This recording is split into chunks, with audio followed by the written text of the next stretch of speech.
allez plutôt vers les brebis perdues de la maison d'Israël. En chemin, prêchez, disant le royaume des cieux est proche. Simon, fils de Jonas, par l'autorité de la sainte prêtrise. Maître, je t'en supplie.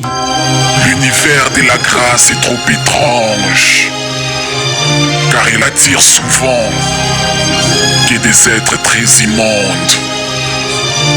Crucifié de part et d'autre du fils de l'homme, Gestas et Dismas, de voleurs qui aux yeux de la justice humaine furent en disgrâce. Chargés des péchés, les pieds et les mains on leur a percé.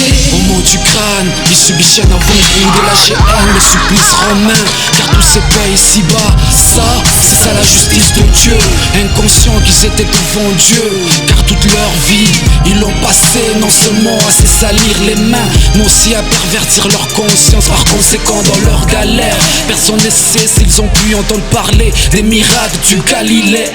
Mais au cri de la foule, hey, descendez là si tu es le Messie. font naître en ces agonisants une espérance de survie. Ils ont vu en lui un allié ou camarade de souffrance. Normalement, il devait employer sa puissance et les sauver, mais hélas, ces derniers ne paraissent pas plus soucieux de laisser courir que de se secourir. Leur lueur d'espoir sombre en déception, et la déception se tourne vite en fureur.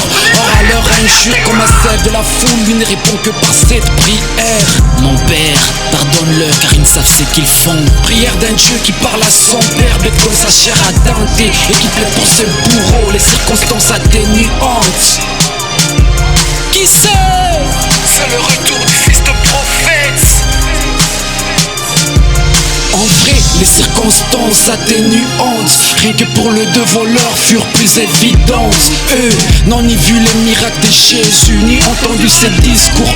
Ils n'ont pas vu changer l'eau en vin, ni nourrir multitude de gens sur son parcours. Ils n'ont pas vu marcher sur l'eau, soumettre la légion gadarénienne. Mais eux, l'esprit agité, le cœur plein de rancœur, n'ont vu qu'agonisant. C'est lui qui a ramené à la vie un certain Lazare, mais qui fut incapable d'exaucer leur recours, et n'ont vu que l'impuissance, la déchéance de celui qui osa se proclamer roi des rois, et qui n'avait que pour armer un homme et quelques femmes en larmes au bas de sa croix, Et non pas péché contre la lumière. dans cette situation obscure, une lumière dans l'esprit du bon la rend lui.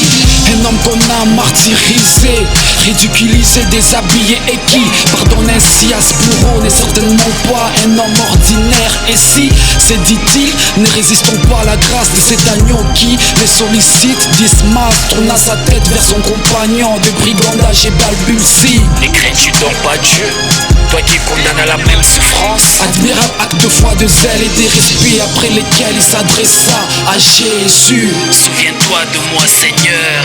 Pendant que Gestas suivait la voix du Sanhédrin qui contre l'innocent conspira, Dismas, lui, espéra. Et c'est Dieu qui a tant aimé, le monde le rassura. Ce soir tu seras avec nous au paradis. Cela s'est passé pendant que pour sa mère Marie sonnait, leur annoncé il y a 33 ans par le vieillard Siméon.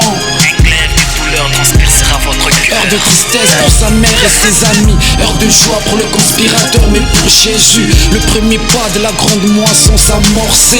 En ces airs très amers, l'amour de celui qui n'a pas voulu haïr l'innocent fut son réconfort, celui-ci fut sa douceur dans le calice de vin mélangé de fiel et de la myrrhe. Son repos sur son visage de figuré, la preuve que dans n'importe quelle circonstance, Dieu il agit. et ces brigands rejetés par la société d'entrer le premier au ciel à la suite du Christ, l'apôtre du calvaire, celui qui seul à la face de tous les juifs osa proclamer la divinité du crucifié, alors qu'il n'a vu que ses humiliations.